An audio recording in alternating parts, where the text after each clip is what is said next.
અમરેલી તાલુકાના ફતેપુર ગામમાં ગૌચર જમીન પર રેતીના કથિત ગેરકાયદે સ્ટોક અને ભારે વાહનોની અવરજવરથી ગ્રામજનો પરેશાન હોવાના આક્ષેપો થયા છે।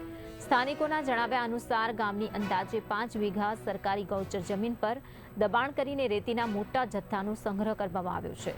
આ સાથે જ ખનીજ ભરેલા ડમ્પરો ગામની શેરીઓ અને બજારોમાંથી બેફામ ઝડપે પસાર થતા હોવાના આક્ષેપોને પગલે પણ ધૂળની સમસ્યા તેમજ અકસ્માતનો ભય સર્જાયો છે। ખાસ કરીને બાળકોની સુરક્ષાને લઈને ગ્રામજનોમાં ચિંતા જોવા મળી રહી છે। અમરેલી જિલ્લામાં ભ્રષ્ટાચારના ભોરિંગે તમામ વિભાગને ભરડો લીધો છે। જ્યાં જુઓ ત્યાં ભ્રષ્ટાચાર ભ્રષ્ટાચાર ભ્રષ્ટાચાર, હપ્તાખોરી, હપ્તા વસૂલી, અને આ ભ્રષ્ટાચારના ભોરિંગે જે તંત્ર ભ્રષ્ટ બન્યું છે, જનતા ત્રાહિમામ પોકારી ગઈ છે।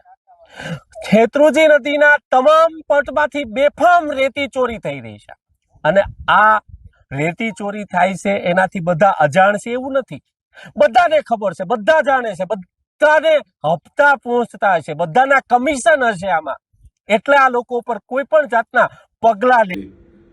આજરોજ માનનીય મુખ્યમંત્રી સાહેબને અને ગૃહમંત્રી શ્રી હર્ષભાઈ સંઘવી સાહેબને અમરેલી જિલ્લાના લીલિયા તાલુકાની અંદર બેફામ દારૂ વેચાણ અને ખૂબ જ ગેરકાયદેસર રીતે રેતી ખનન થતું હોય તે બાબતમાં પત્ર લખી અને રજૂઆત કરેલ છે।